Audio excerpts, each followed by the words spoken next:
Hey everybody, welcome to Post Point Podcast, our anything and everything podcast. I'm Braden. I'm Dawn. And I'm Sam. And today we're going to be talking on whether or not there should be self-service within national parks such as Mount Rainier.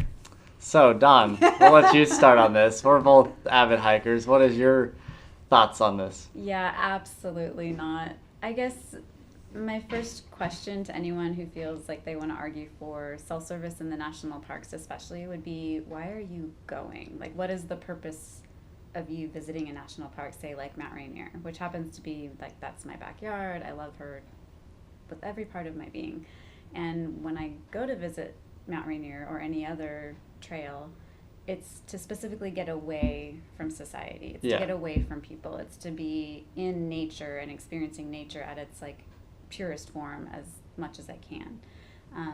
If I have cell phone service and people can reach me, or even potentially I could be bothering other people with my, I don't know, uber gorgeous Instagram mountain photo, like I just don't know what the point would be. Like, why am I there if I can't even disconnect for a couple of hours? Yeah. Yeah, and people are having such a hard time disconnecting, period.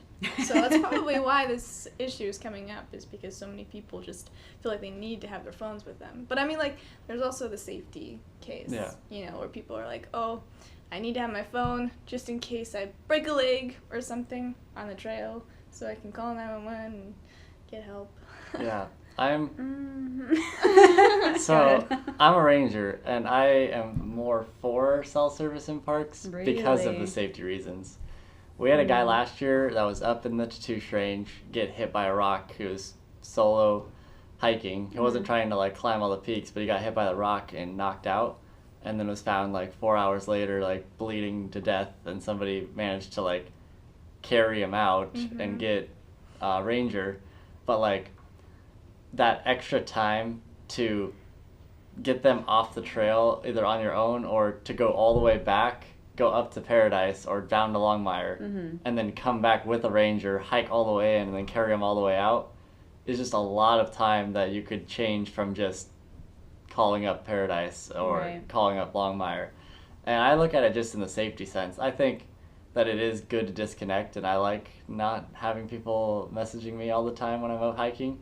But there's been so many accidents that I think could be, like, helped more by the time that it would be to get search and rescue out there or paramedics, rather than waiting and having to go all the way back through a trail and all the way back up and all that stuff. So it's a split. There's a good gray zone there, I feel like. I have two counter arguments for you. So number one, I feel kind of like goes back to, what did everyone do before cell phones, right? Yeah. They prepared for backcountry wilderness excursions, and sometimes stuff happens and you are not able to just quickly connect with rangers or anyone else. Which kind of leads me to my next point of, I feel like I can see from a ranger's perspective how helpful that would be, like to literally do your job better. However, I feel like from the casual user of the wilderness, if you feel like you can rely on your phone or your personal locator beacon to get you out of whatever sticky situation you've gotten yourself into, you're taking away the responsibility portion for being in an outdoor wild space. So, I mean, we've all heard stories of people, hiking down in the Grand Canyon, and they're like, oh, I got lost, so I'm gonna like hit my personal locator beacon, and then a helicopter can come just rescue me. And it's like, I don't have to take any responsibility. I didn't bring enough water. Can you please bring me some water? I mean, like, there's these kind of extreme examples, but that exists. And so if people have cell phone service and they know that they can get themselves out of a situation they probably shouldn't have gotten themselves into in the first place, just by picking up a phone and having someone come rescue them, literally, that to me is frustrating. And it's not the same as the situation you're saying where someone is perfectly able-bodied and knowledgeable and like accidents happen in the wilderness, but those accidents have always happened, and I feel like that's an inherent risk you should be willing to take if you're someone who is going to go out into the backcountry alone without necessarily needing cell phone service to rely on bailing you out. But then there are like, some people are just plain stupid. Well, yes, I was trying to say it nicer than that. But yeah. I'm sorry. For real though, we had someone like going up Comet Falls last year, made it just about to Comet Falls and broke her ankle. And if you've ever been to Comet Falls, it's just like trail for a mile and a half and then just switchbacks. Yeah, steep. Yeah, and we had to take one of the one-wheel gurneys and go all the way up, and then it took us like 4 or 5 hours to get her down because every switchback, you have to like switch around it and then like not hit all the bumps and then pull her down. And I'm like, we could have just like threw her on our shoulder and like carried her out. It would have been quicker. Faster. Just run down the trail. So you definitely have people who like her. She was not a hiker. She was more of a city person. She was just trying it out. Yeah, just out because Comet Falls isn't that like backcountry hard of a trail. Anything. No. Yeah, no. But once you get up in the Tatoosh over on West Side Road or even on some of the eastern side, it's like then you're out there miles and miles away from people. Yeah, so. Exactly. Yeah, I mean, that's a hard one. I can see from the safety aspect that being a good thing. I just don't think that that's the majority of why people would say they want cell phone service. Like, I get frustrated enough with just the amount of people out in wild spaces now, which is totally snotty and, like, egotistical to say. But it's hard. Like, places that I've been going to for years that I love are getting more and more saturated and more popular, and to get true backcountry experiences you're having to go even farther and farther out just to get away from people. So if you add in that like ability to hold up your phone on third burrows to get like the most epic shot ever and post instantly to all of your social media, like that's gonna be happening, and that's taking away from it still, I guess, to me. Like, you're just taking away from what the raw experience of being in nature is supposed to do. And there's also the fact, like, it can be detrimental to the environment in some cases. My sister's a beekeeper, and she has found that bees, when there's phones around, it can mess with their signals, and so male bees can't find their way back to their hive, and it just kind of destroys the whole hive in general. So there's also that to take into consideration.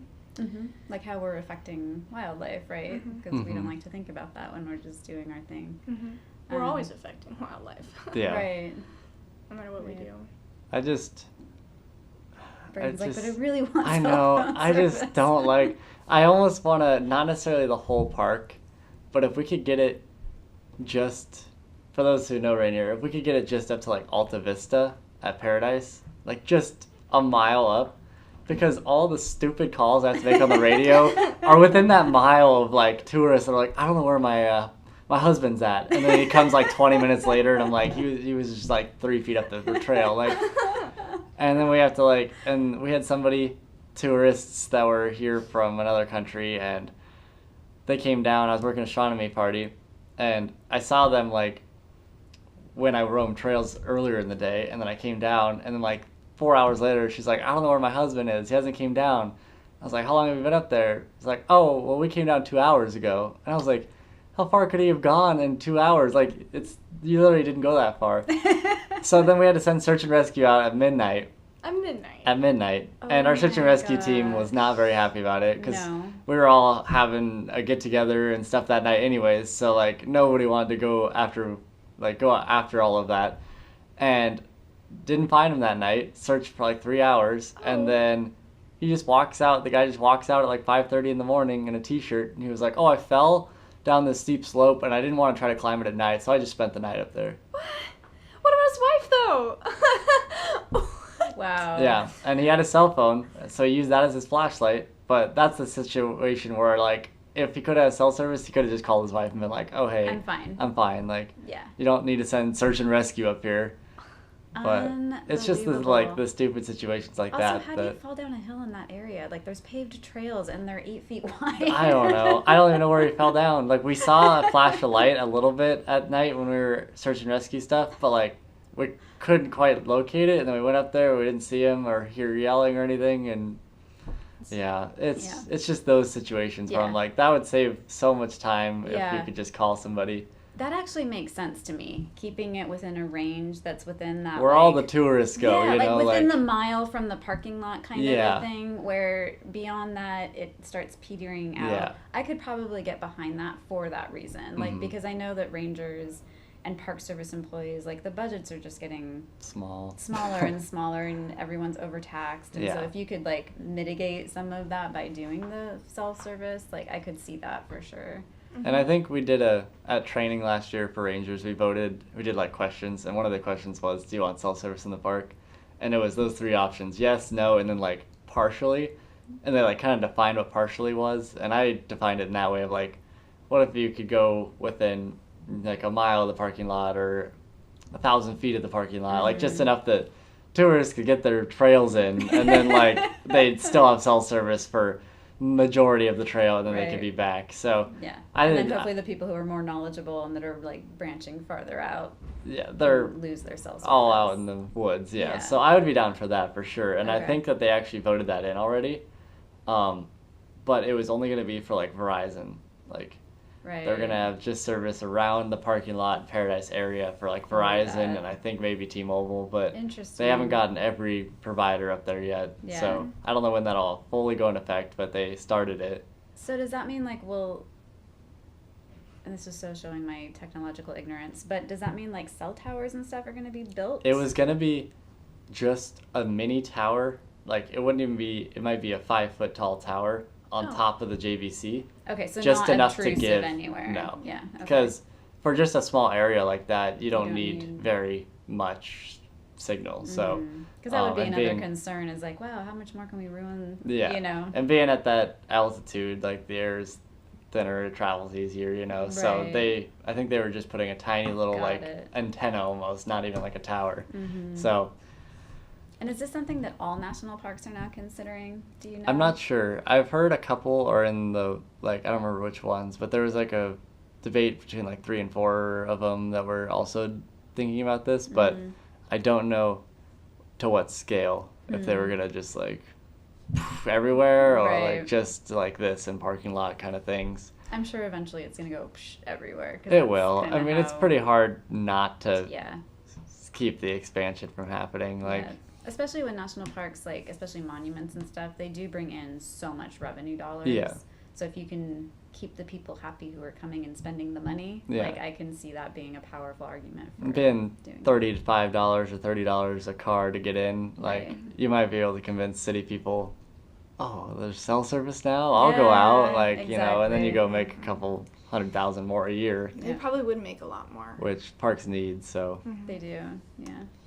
There's a lot more people going to parks lately, and it's kind of bad because they don't understand that nature is supposed to, be left alone. Yeah, be left alone, and they'll just, hurt walk in the meadows. And walking in the go meadows. off trail. My other job is do you yelling like to at people. bellow across and yell? Because Jim and I like to do that a lot when we go. Sometimes I do.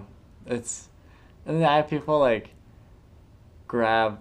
This is off topic, but like like the posts that keep the ropes up sometimes when they have ropes. People like grab the posts and take them out and use them as like walking sticks. No! Yeah. Oh my gosh, that's fantastic. And then somebody like grabbed one time and he's like, yeah, some people knocked him over and they like told me where it was at. So then I like got trail crew to go fix it all. But there was like 10 knocked over and I was like, they just don't understand. Why? In fact, I don't know. And I literally have watched tourists like. At Frozen Lake on the Sunrise side, it says very specifically, do not cross this barrier. This is a water source, and there's signs that say, don't go in the meadow, stay on trail because we're trying to revegetate this. And they just kind of look at the signs and then go tromping through. And I'm just like, did you see this sign? Mm-hmm. Okay, can you come back? And they're like, well, who are you? And I'm like, I am the little girl who cares about this place. And don't make me go get a ranger with a gun because I will do that. Yeah, it drives me crazy. I don't understand the blatant disregard for the rules of a place. Like, if you're going to bother paying the $35 entry fee to go, like, just pay attention to the rules. Stay on the trail. And, like, we have a very unique national park here. But, like, you go to places like Grand Canyon where there's even, like, more people. Yeah. Like, and obviously they don't have the vegetation as much to deal with and all that stuff. But it's just garbage and stuff like that. Erosion, for sure. Yeah, it's crazy just how I'm glad the parks are expanding a little bit more because it's like people don't appreciate nature as much right now, but maybe they're starting to like expand out. But yeah, I'm thinking if they added cell service, it would definitely like expand the budget, but cause more issues. It would also expand more people, right? So I know it's like a... So Puerto Rico, I think I heard this somewhere, is that they have this thing called like a buffer zone where they'll allow people to come in to a point and then they'll stop, and then that's just straight for wildlife. And I think from what I've heard, that's a sustainable way for people to enjoy wildlife but also keep nature in order the way it should be. Yeah.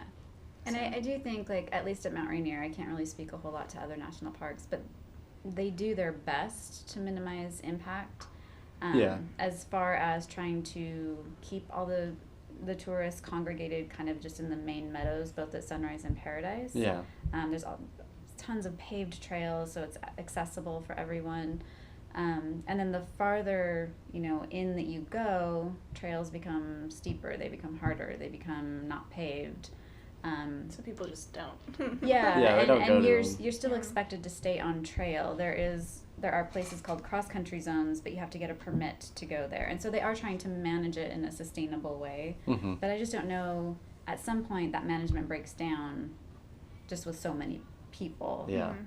So I hear what you're saying, that having this like buffer zone. Just that buffer zone, like this is as far in as you get to go. That would be disappointing to me. Like, it would break my heart because one of my favorite things to do is to go deep into the backcountry of Rainier. Yeah. But I would do it. I would abide by those restrictions if it meant saving that place. They might even do, I mean, I don't know if this has ever even talked about creating a buffer zone or anything, but like theoretically, they could even do like St. Helens, where they'll give out 150 permits a day.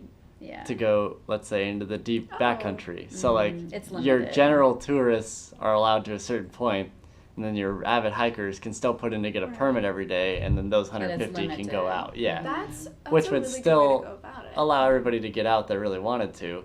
Who would abide by the rules and understand. Yeah. Like, it's tough to do that, because, I mean, they don't check that often.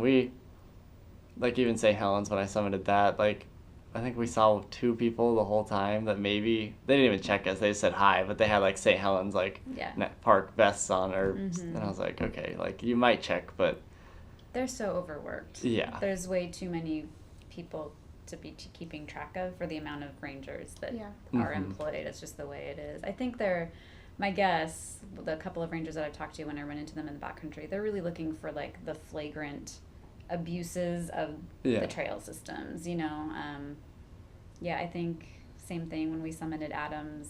I ran into a couple of rangers, but they were more just like, oh, hey, how's your trip? Like, great.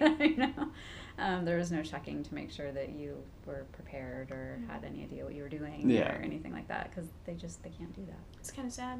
It is. Yeah, it's a hard thing, but so cell phone service, like so many things, I feel like it's got some pros and cons to it, but I like the idea. I can get more behind it if it was just limited to a certain area and not just randomly available in the backcountry. Because then it could bring in more money for the parks too, because more people from cities would feel more comfortable to come to national parks. They'd still get their outdoor niche, Every time as much as they can handle. Yeah, I know. They drive into the parking lot, get out of the car, and take a picture. That's like, dope. I visited Rainier, and you're like, oh, well, okay. And then they can, still take photos at Christine Falls and on the bridge and all the places they normally do, and then they can leave. So, I think it's a gray zone. I'm for some things. Anything else? No, I think I'm good. Yeah. Yes. Alrighty. Well, we hope you guys enjoyed watching this episode. You can follow us on Facebook, Instagram, Twitter, Snapchat. We'll be posting some more stuff on the website, and we'll be back on Friday for a popcorn pick. So we'll talk to you guys then. Bye.